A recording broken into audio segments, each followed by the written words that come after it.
ప్రభువైన యేసుక్రీస్తు పరిశుద్ధమైన నామములో దేవుని పిల్లలకు శుభములు.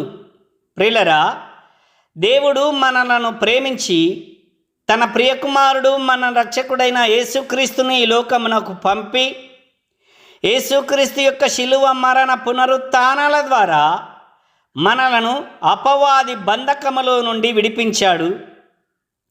పాపముల నుండి విడిపించి పాప క్షమాపణను దయచేశాడు. తన ప్రియ పిల్లలుగా స్వీకరించాడు. తన పిల్లలమైన మనము తండ్రిని మహిమపరిచే పనిలో కొనసాగాలి. యేసు ప్రభువారు భూమి మీద తండ్రి తనకు అప్పగించినటువంటి పనిని సంపూర్ణముగా నెరవేర్చి భూమి మీద తండ్రిని మహిమపరిచాడు. అలాగే మనము కూడా తండ్రి మహిమార్థమై పని చేయాలి. అదే సువార్త పని.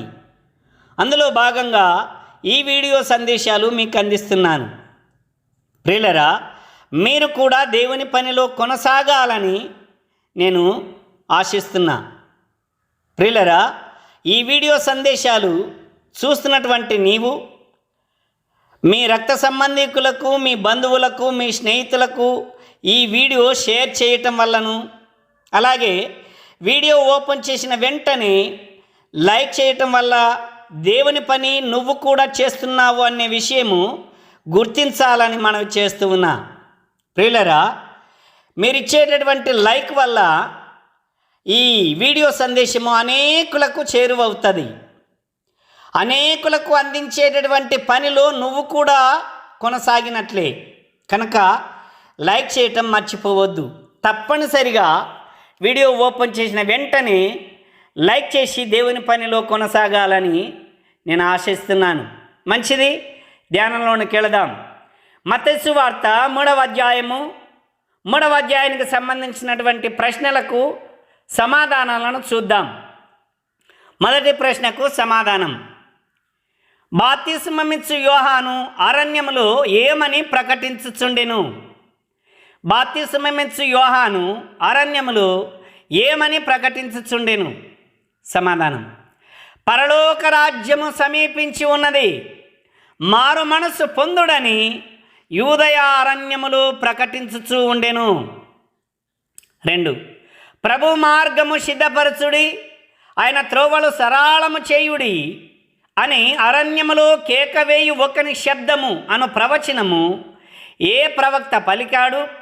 ఏ గ్రంథములో ఈ వాక్యము వ్రాయబడి ఉన్నది? ప్రభు మార్గము సిద్ధపరచుడి, ఆయన త్రోవలు సరళము చేయుడి అని అరణ్యములో కేకవేయు ఒకని శబ్దము అను ప్రవచనము ఏ ప్రవక్త పలికాడు? ఏ గ్రంథంలో ఈ వాక్యము వ్రాయబడి ఉన్నది?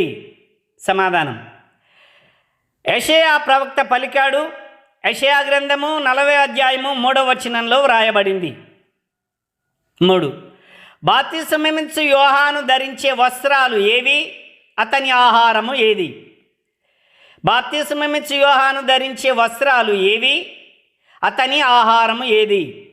సమాధానం: బాప్తిస్మమిచ్చు యోహాను ఒంటె రోమముల వస్త్రమును మొల చుట్టూ తోలు దట్టియు ధరించుకొనువాడు, మిడతలను అడవి తేనియు అతనికి ఆహారము. 4. యోర్దాను నదిలో బాప్తిస్మము పొందుచున్నవారు ఎవరెవరు? యోర్దాను నదిలో బాప్తిస్మము పొందుచున్నవారు ఎవరెవరు? సమాధానం: యెరూషలేము వారును, యూదయ వారందరును, యోర్దాను నదీ ప్రాంతముల వారందరును బాప్తిస్మమిచ్చు యోహాను యొద్దకు వచ్చి తమ పాపములు ఒప్పుకొనుచు యోర్దాను నదిలో బాప్తిస్మమిచ్చు యోహాను చేత బాప్తిస్మము పొందుచుండిరి. 5. బాప్తిస్మమిచ్చు యోహాను పరిసయ్యులతోనూ సద్దూకయ్యులతోనూ చెప్పినదేమిటి? బాప్తిస్మమిచ్చు యోహాను పరిసయ్యులతోనూ సద్దూకయ్యులతోనూ చెప్పినదేమిటి? సమాధానం: సర్ప సంతానమా, రాబోవు ఉగ్రతను తప్పించుకొనుటకు మీకు బుద్ధి చెప్పిన వాడెవడు? మారు మనసుకు తగిన ఫలము ఫలించుడి. అబ్రహాము మాకు తండ్రి అని చెప్పుకోవద్దు. దేవుడు ఈ రాళ్ల వలన అబ్రహామునకు పిల్లలను పుట్టింపగలడని మీతో చెప్పుచున్నాను. ఇప్పుడే గొడ్డలి చెట్టు వేరున ఉంచబడి ఉన్నది గనుక మంచి ఫలము ఫలింపని ప్రతి చెట్టును నరకబడి అగ్నిలో వేయబడునని చెప్పెను.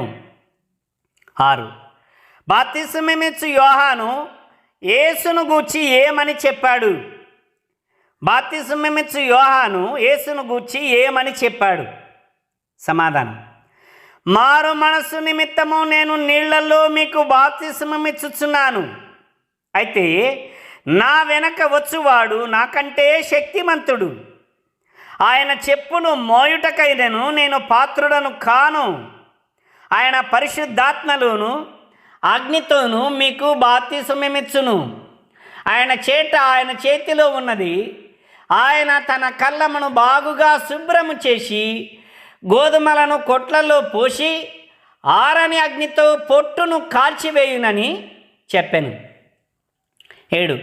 బాప్తిస్మము పొందుటకు యేసుక్రీస్తు ఎక్కడి నుండి వచ్చాడు? బాప్తిస్మం పొందుటకు యేసుక్రీస్తు ఎక్కడి నుండి వచ్చాడు?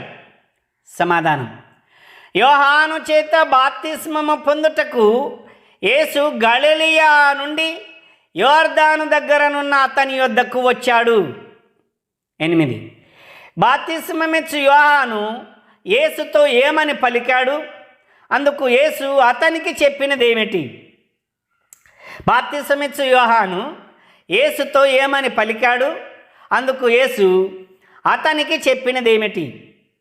సమాధానం: యోహాను, నేను నీ చేత బాప్తిస్మము పొందవలసిన వాడనై ఉండగా నీవు నా యొద్దకు వచ్చుచున్నావా అని ఆయనను నివారింపచూసెను.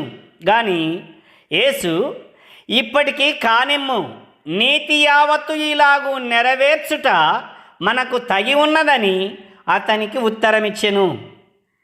9. యేసు బాప్తిస్మము పొందిన వెంటనే జరిగిన సంఘటనలు ఏవి? యేసు బాప్తిస్మము పొందిన వెంటనే జరిగిన సంఘటనలు ఏవి? సమాధానం: యేసు బాప్తిస్మము పొందిన వెంటనే నీళ్ళల్లో నుండి ఒడ్డునకు వచ్చెను. ఇదిగో ఆకాశము తెరవబడెను.